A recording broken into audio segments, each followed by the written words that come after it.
Hola, buenas tardes, bienvenidos. Muchas gracias por aguantarse hasta las 2 de la tarde, pasadita. Yo lo que les voy a platicar un poco y redondeando un poco las ideas que han sido presentadas anteriormente por Michael y por el doctor Dirso, es cómo hemos estado desarrollando este concepto de integridad ecológica para evaluar impactos a la biodiversidad. Ya como el doctor Dirso mencionaba, estamos sufriendo una crisis de una nueva etapa geológica. Básicamente nos enfrentamos a esta crisis de la biodiversidad en el Antropoceno, en donde, como bien lo explicó el doctor Dirso, básicamente estamos enfrentando esta situación en la que grandes mamíferos están desapareciendo en todos los ecosistemas del globo. Básicamente esto ha sido resultado del proceso de transformación de áreas naturales, que da como resultado la defaunación, y en ese sentido las áreas remanentes, las áreas naturales que quedan, tienen un alto valor ecológico, porque esas áreas aún conservan esa capacidad para autoorganizarse y mantenerse estables y mantener esa condición natural. En ese sentido, pues los métodos de evaluación de las áreas y los sistemas de monitoreo han pasado de esta descripción cuantitativa que se basa únicamente en elementos de la biodiversidad hacia la evaluación de la condición de los ecosistemas. Básicamente lo que interesa ahora es desarrollar propuestas o metodologías, marcos metodológicos que nos permitan evaluar cuál es la condición remanente de esos ecosistemas y su capacidad para mantener estas poblaciones. Y en ese sentido, pues el concepto de integridad ecológica surge como la condición de interés para evaluar impactos humanos. Y ese es el contexto en el que en Conavio estamos tratando de usar el concepto de integridad. Básicamente nos interesa conocer cómo a través de la actividad humana la integridad ecológica cambia. Bueno, pues como les decía, la integridad ecológica es esta condición de los ecosistemas, es esta propiedad emergente o esta capacidad que tienen para mantener procesos ecológicos autoorganizados y estables en sistemas naturales. Y la integridad ecológica se manifiesta de varias maneras y puede medirse de varias maneras, pero básicamente como tratamos de evaluarla nosotros es que se manifiesta a través de ciertas propiedades. Entre las maneras en que podemos observar cómo se manifiesta la integridad ecológica es a través de la organización de sus elementos, particularmente animales grandes. Como veíamos, los animales grandes juegan un papel importantísimo en el funcionamiento y en la condición de los ecosistemas, especialmente mamíferos y aves, y especialmente en los depredadores superiores. Ahorita no tengo los datos, pero hicimos un análisis de cuál es la tendencia de la pérdida de hábitat para la fauna mexicana, y son precisamente los mamíferos grandes y los que ocupan posiciones tróficas superiores los que van de salida. Y otra manera en que la integridad ecológica se manifiesta es a través de la cantidad y fuerza de interacciones entre las especies, particularmente nos interesan las interacciones depredador-presa, y también se puede medir a través de la diversidad y complejidad de sus componentes, así como en la calidad y la integridad espacial del hábitat. Bueno, ¿cómo asociamos la idea de integridad ecológica e impactos humanos? Bueno, pues básicamente si no hubiera humanos, tendríamos ecosistemas íntegros. Y cuando hay impacto humano, básicamente lo que tenemos como resultado son estos ecosistemas degradados. Entonces, una manera de evaluar el impacto humano es viendo la degradación de los ecosistemas. Y en ese sentido, pues la idea es que cuando tenemos ecosistemas con depredadores, pues hay ciertas funciones que se mantienen, hay cierto balance de la naturaleza que le damos en llamar, ¿no? Y que cuando se pierden, básicamente tendemos a tener menos elementos tanto estructurales como de funciones y como identidad de especies. Y, por supuesto, pues tenemos otro factor importante que es la presencia humana. Ya el doctor Dirso habló muy bien acerca de cuáles son los efectos cascada que se derivan de la pérdida de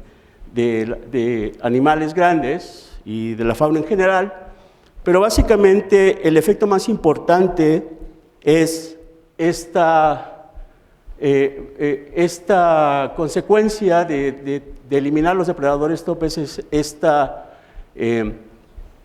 se da como consecuencia en los efectos de cascadas tróficas. Así, por ejemplo, una de las cascadas tróficas que se ha documentado muy ampliamente a partir de la reintroducción del lobo ha sido precisamente el efecto que han tenido el primero desaparecer y después volver a introducir este tipo de animales en los ecosistemas, y eso nos lleva a pensar en esta condición de qué pasa antes o cómo estaban los ecosistemas antes y qué pasa cuando se pierden esos elementos. Y este es esencialmente el concepto de integridad ecológica. Integridad ecológica, a través de sus diferentes indicadores, es esencialmente un indicador de cambio, en donde los efectos pues, los podemos resumir de esta manera. Por ejemplo, podemos ver que en ecosistemas íntegros, o cuando existían depredadores tope, había una mezcla de depredadores grandes y pequeños, alta diversidad de comunidades y plantas, alta diversidad de aves, pocos herbívoros grandes. Y en la medida en que esos elementos se pierden y por efecto de la cascada trófica, empezamos a observar ecosistemas que ya no tienen depredadores grandes, dominan los depredadores pequeños, hay una menor diversidad de plantas y tanto de aves y una mayor concentración de herbívoros grandes. Bueno, pues como lo había mencionado, básicamente una de las mayores amenazas a la integridad ecológica son los impactos humanos. Básicamente podemos hablar de varias cosas. El doctor Rizo ya mencionaba varios factores que podemos asociar con la pérdida de integridad, pero sigue siendo importante, o yo creo que sigue siendo relevante aún en el contexto en el que vivimos los efectos de un cambio climático, que la deforestación y la pérdida de hábitat son los factores principales que promueven la pérdida de integridad ecológica. ¿Cómo podemos analizar? Bueno, nosotros en Conavio nos dimos a la tarea de empezar por algo, de tratar de desarrollar una serie de indicadores que nos permitan evaluar impactos a los ecosistemas, y básicamente nos enfocamos sobre dos aspectos importantes, que es la pérdida de hábitat como tal, o sea, la pérdida de hábitat entendida como la respuesta funcional que tienen las especies a la transformación del paisaje natural, porque no es lo mismo, o sea, la pérdida del paisaje natural no tiene los mismos efectos en todas las especies, sino que modifica básicamente su hábitat natural y puede reducir su viabilidad dependiendo de sus requerimientos espaciales del hábitat. Y otro aspecto importante es la fragmentación, o sea, la pérdida de hábitat como tal es importante porque se puede asociar directamente con la probabilidad de extinción de las especies, pero también la configuración del paisaje remanente es importante, sobre todo cuando estamos pensando en evaluar otros efectos, como es la degradación. Bueno, en ese sentido, la integridad ecológica, ya se había mencionado un poco anteriormente, se manifiesta a través de la estructura y composición y función de los ecosistemas. Esa es básicamente la manera en que podemos observar las manifestaciones de integridad ecológica, pero tenemos, para darle una nueva dimensión a la integridad y verla como una propiedad emergente, entonces tenemos que analizarla desde el punto de vista de elementos de autoorganización, naturalidad y estabilidad. Y en ese sentido, lo que hemos usado en Conavio es armar una serie de relaciones o interacciones entre especies, que las definimos como interacciones depredador-presa. En un análisis que hicimos, determinamos todas las especies que están asociadas a los depredadores tope. Básicamente tenemos como 7 u 8 depredadores tope en el país,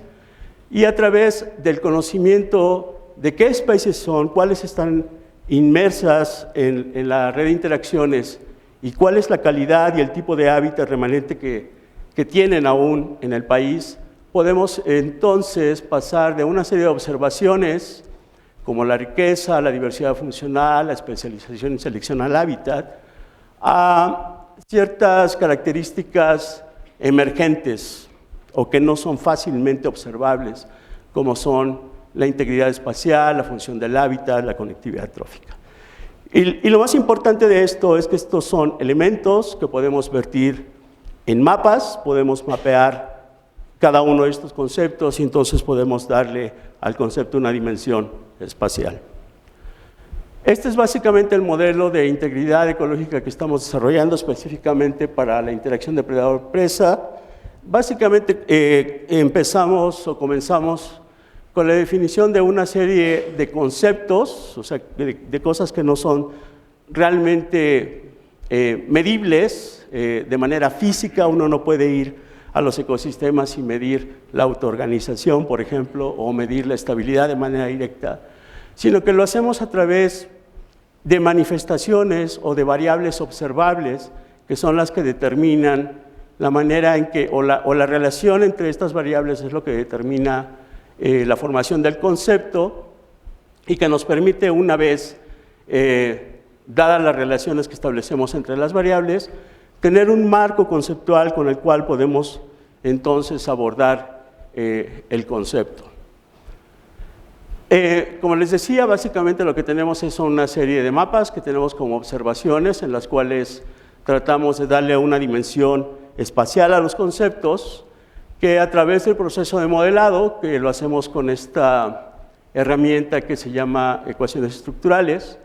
y es algo que hemos publicado muy recientemente, apenas este año, podemos entonces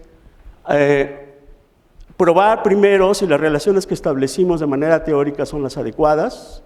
o si hay algún otro tipo de relación que no habíamos previsto y que debería estar en el modelo, y eso nos permite reconfigurar y rearmar el modelo de tal suerte que podemos entonces representar cada uno de los atributos emergentes o como conceptos emergentes dentro de un esquema que tiene entonces diferentes manifestaciones y diferentes atributos emergentes para su caracterización. Pero lo más importante de todo eso es que a través del proceso de modelado podemos darle una representación espacial entonces a los conceptos y podemos obtener un mapa de integridad ecológica. Este es el mapa que obtuvimos de acuerdo con los datos que hemos estado utilizando, analizando el hábitat remanente que queda para todas las especies depredadores tope de mamíferos y de sus especies asociadas. Y con una medida como esta, entonces podemos ver cuál es la condición para cada uno de los depredadores en términos de cuánto ecosistema natural tenemos aún en el país que nos permita mantener poblaciones viables de estos individuos y también nos permite describir a través del sistema de observaciones que tenemos. Recuerden que todo esto hay mapas detrás de ello. Podemos entonces ver específicamente cuáles son los problemas en que cada una de las especies puede tener en términos de su análisis. Otra de las cosas que es importante mencionar es que esta relación, aun cuando partimos de un modelo asociativo, que es el modelo de ecuaciones estructurales, tratamos de formalizar ese conocimiento generado a partir de la exploración de datos en un sistema pues, de evaluación en donde formalizamos el conocimiento ganado y lo vertimos o tratamos de formalizarlo a través de redes bayesianas. Y entonces lo que tenemos básicamente son herramientas matemáticas, modelos que nos permiten hacer evaluaciones de la integridad ecológica dadas las características del hábitat de las especies, si lo quisiéramos hacer de manera recurrente, por ejemplo, si cambiáramos los datos, actualizando los datos para pérdida de hábitat usando otras fechas, pero también nos permite darle cierta certidumbre al tipo de análisis que hacemos en cuanto a que podemos decir para cada clase, en este ejemplo tengo solo 3 clases que describen la condición de integridad de los ecosistemas, podemos entonces asociar cierto nivel de precisión en la manera en que hacemos las predicciones. Entonces, básicamente el sistema es, como ven,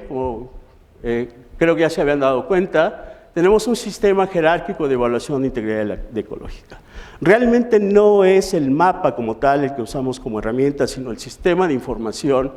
en donde básicamente para cada uno de estos componentes o elementos tenemos mapas que nos describen cuál es la condición remanente de los ecosistemas de México.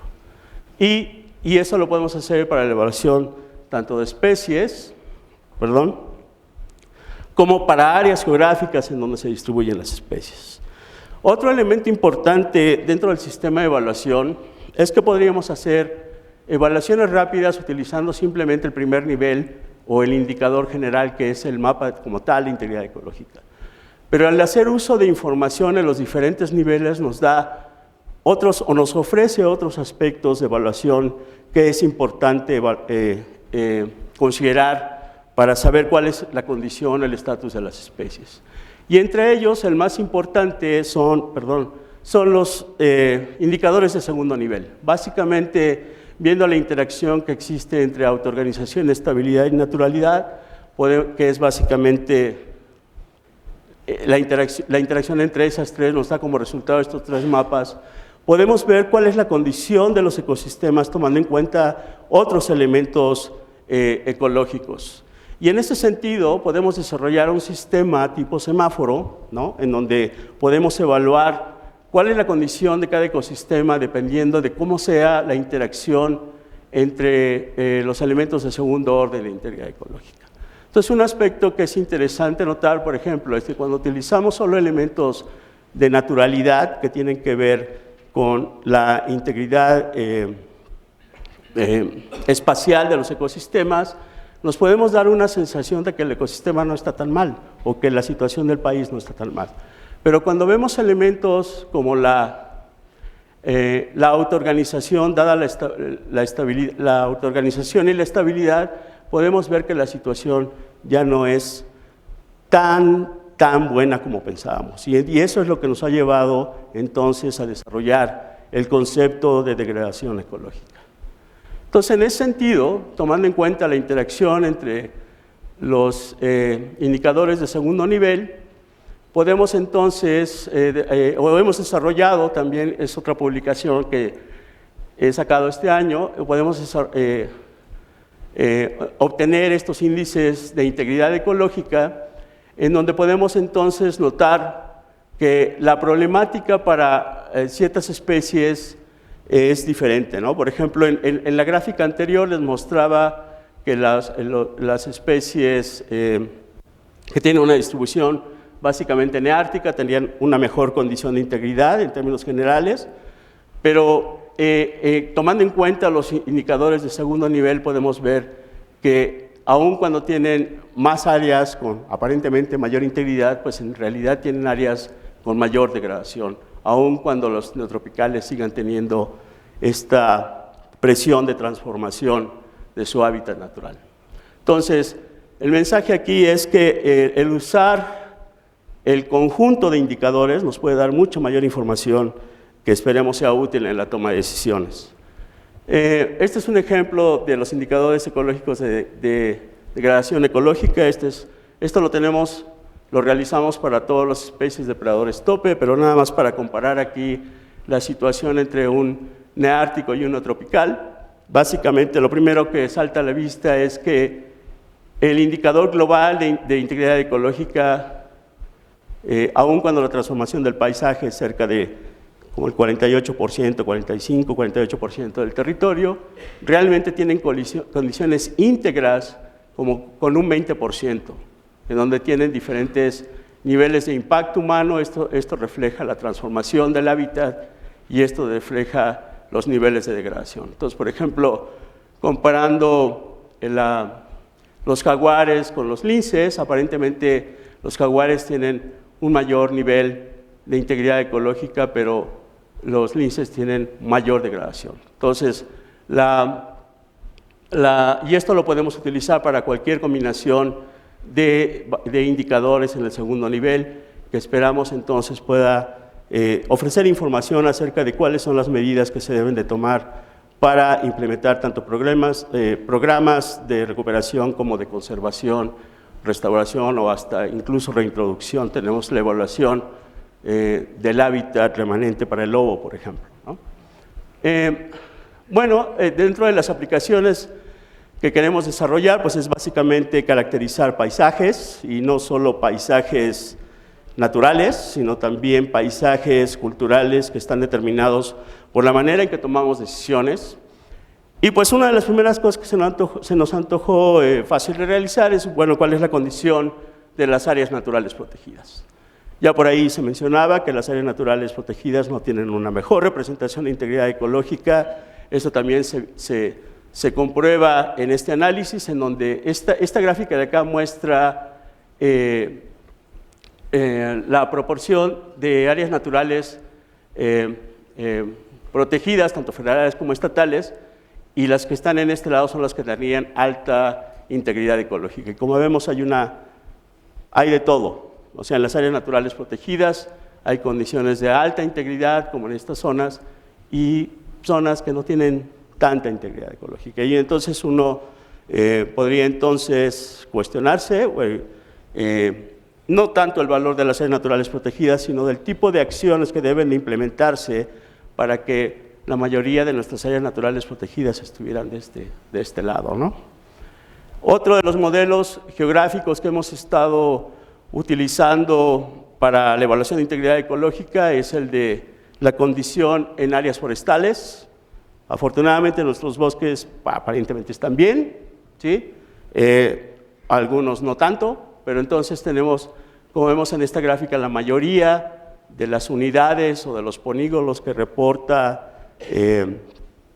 el INEGI en términos de la descripción de los tipos forestales, la mayoría aún conservan una alta integridad ecológica, y definitivamente eso pone el manejo de los recursos forestales en un contexto muy diferente, por no solo los servicios ecosistémicos que se puedan derivar de carbono y todas esas cosas, sino también en términos de conservación de las áreas naturales. Otro modelo que hemos estado probando es el de las unidades ambientales biofísicas del ordenamiento del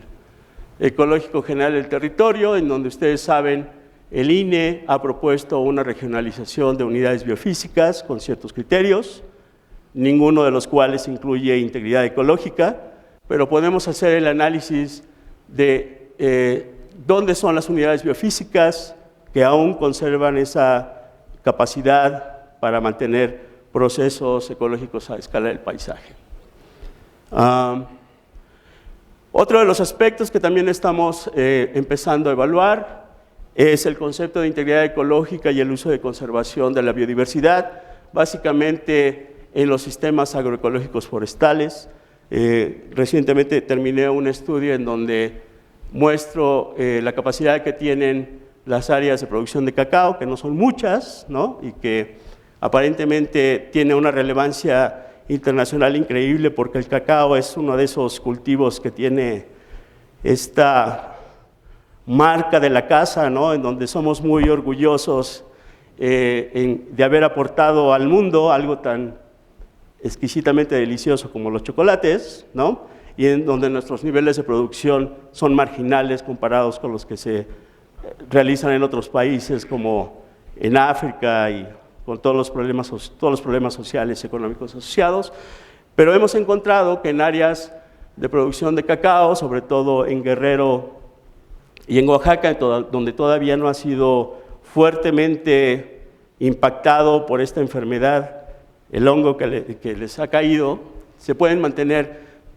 buenos rendimientos de producción de cacao con altos niveles de integridad ecológica, y entonces esto nos hace pensar que en general los sistemas agroecológicos, de los cuales todavía tenemos una fuerte dependencia en tanto producción de alimentos, pueden asociarse con características de alta integridad que le da todavía un valor mayor a la producción de ese tipo de alimentos. Y bueno, nada más para mostrarles un poco parte de lo que hicimos en ese estudio. Lo que ven en colores verdes pues representa la integridad ecológica en las áreas de distribución de estas especies, y estas zonas, así como magentas, son las áreas en donde creemos se produce cacao, porque no sabemos exactamente dónde se produce, pero tenemos una idea muy certera de que posiblemente sean esas zonas. Y entonces vemos el valor que tiene el perder estas áreas. Las áreas que son producidas por alimentos y que tienen una alta